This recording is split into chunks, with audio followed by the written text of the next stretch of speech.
Been a long-standing practice for me to offer an annual sermon on forgiveness in connection with the High Holy Days on the Jewish calendar. Back when I was an intern, a practice minister, my internship supervisor always did this as well, and he admonished me, they always need it. Some years I spent time delving into the Jewish practice, the lore around Yom Kippur and Rosh Hashanah. Some years I go into the scientific benefits of forgiveness, and some years I do a Buddhist perspective or a Christian perspective about how it can work. Sometimes I'll even go in for just like outlining, how do you ask for forgiveness? How do you offer somebody forgiveness? Like just the steps of what does it really look like to do it? And I'll go into global stuff like the truth and reconciliation process. I've been doing this for 21 years with you all. So I've had a chance to get at several ways to talk about forgiveness and its power and its use and why we would do it. And let's just go do it, please. This isn't the first time I've set that focus into a multi-generational community like we're doing today. One of the pieces, though, that I want to focus on is not an entire sermon, but just a thought. Something that you can latch onto if you're 4 years old or 24 years old or 84 years old. And it's this. Most of us are really after healing. We get sidetracked on our way to find that healing. Like we've all experienced that those times in which we've been broken, where something has gone wrong, where we've made a mistake or we've caused an injury or we've received that injury. And we yes, we want to fix it. Yeah, we want it to be made right. But we also want to be right. We also want to be the hero in the scenario of what happened to us. We want to be vindicated or justified in our part of it. And when we can set that aside and actually consider healing instead of who was right and who was wrong, something else opens up.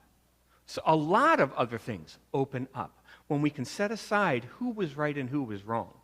And I think that's one of the hardest parts of the practice of forgiveness, is to let go of who's forgiving who and how do we actually do the forgiveness and open up to just healing. How will we heal? And I'm reminded that the word shalom in Hebrew has not only that meaning of peace, it also carries the meaning of wholeness, of a completeness. Shalom is intended not just to be a statement of calm or quietude or, everything's okay. It's meant to be a wholeness as well. I want to tell you another story. We had our folklore story with a fantastical creature. I want to now tell you a story about that involves a rabbi. This is a common practice in Jewish tradition to tell a story about a rabbi. This one is Rabbi Levi Yitzchak, who was a rabbi who lived at some point. I didn't do the historical check, but he was a historic figure from Ukraine, as it happens. In this story, an innkeeper comes to the rabbi and says, Rabbi Yitzchak,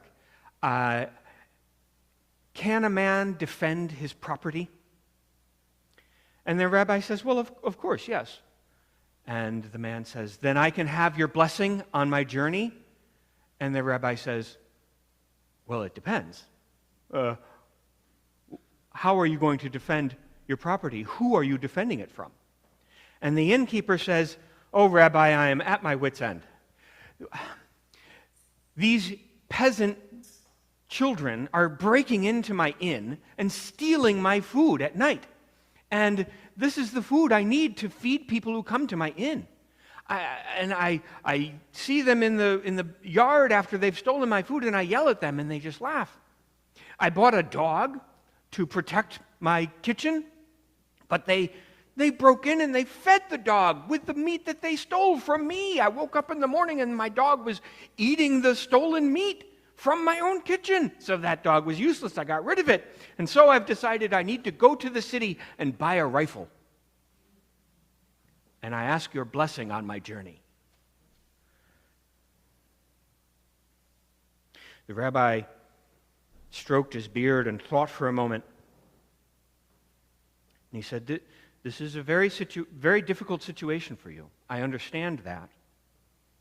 How will a rifle help you protect your property? And the man said, well, I would fire it into the air and they would hear it and run away. Or if I see them on my property, I'll point it at them and they will get the message that they need to leave. They only understand force. And the rabbi thought some more. And he said, I cannot bless your journey. And the man grew red in the face and he said, well, I'm going to go anyway. A man has a right to defend his property. And he left the rabbi's home and he got back onto his wagon and he picked up his reins and he was about to go and the rabbi came out into the yard and he said, wait, I've reconsidered. I may give you my blessing, but I ask that you pass a test first. And so the man came off of his wagon and he tied the reins back up onto a post and he came over to the rabbi and he said, thank you, a test? What sort of test do you mean? And the rabbi slapped him across the face.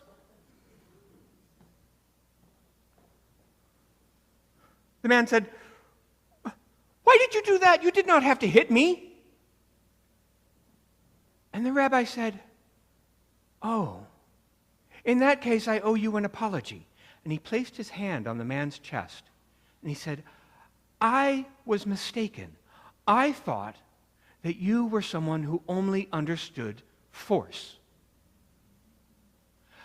But I see now that you are someone who understands that force is something to hold off for as long as possible when there's still an avenue for conversation, for dialogue, to talk. That you are not someone who would ever point a rifle at a child.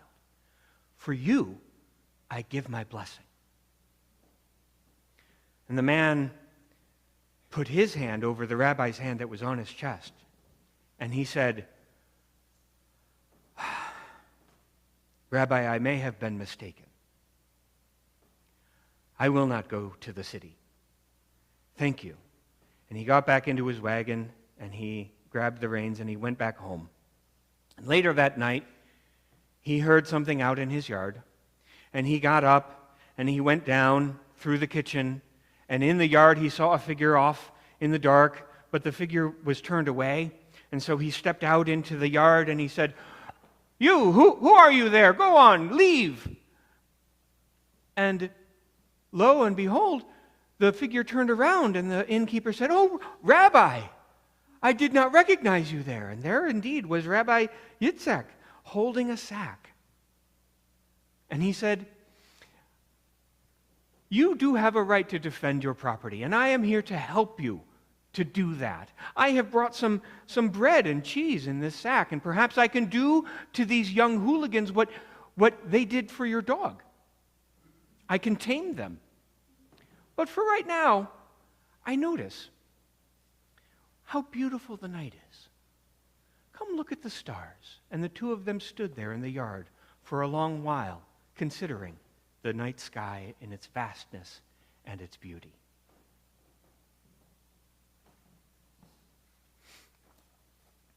There's 3 lessons that I take from this short story. And I offer them to you. I think these are lessons that the innkeeper learned as well. The first is that violence is not something to turn to so quickly. And we so often turn to it so quickly. The man tried yelling at the kids, and he tried getting a dog. And then he gave up and he wanted to go get a rifle. How quickly he turned to thinking force was the only next answer. And that if we step back from that and think about what is healing in this scenario, and think about it not just from the perspective of what do I, the innkeeper, need to satisfy this scenario, but instead think, what do we, who are all involved in this, need in this scenario?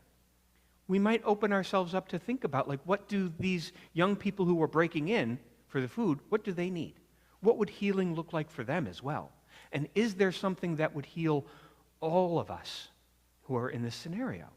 I think that's something the rabbi helped open up for the innkeeper to see.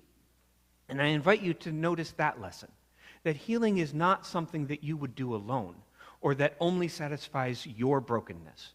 That healing is something that we all can do, especially when there's a situation that you are in where you are not the only one broken or having done the breaking. That there's a wholeness that can come. The second lesson that I learned from this story is that you can go to your religious professional and ask for help. Your rabbi, your minister, your pastor, your Senga leader, even me. I'm not promising that I will hang out in your backyard with a sack of bread and cheese, but I'm also not promising I'll slap you in the face if I think you're being foolish. I'm no Rabbi Yitzchak, but I'm what you have. And I am available if you find yourself stuck in a forgiveness where there's something broken and you want something better. That's the second lesson that I take from this lesson. You can ask for help. The third lesson I take from this story, and I offer it to you,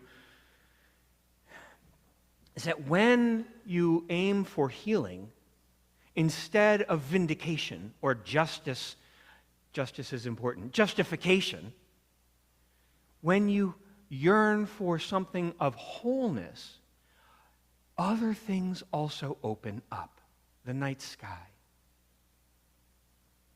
grace, peace, friendship, beauty, the possibility of a connection with someone who has caused an injury in your life or who has received an injury from you in your life. So that can open up when healing is our goal. I invite you to consider these stories, consider the ways in your life that, if not forgiveness, I get it, forgiveness is hard, then at least aiming, striving, yearning for healing in a world without end. May it be so. Let us join in singing our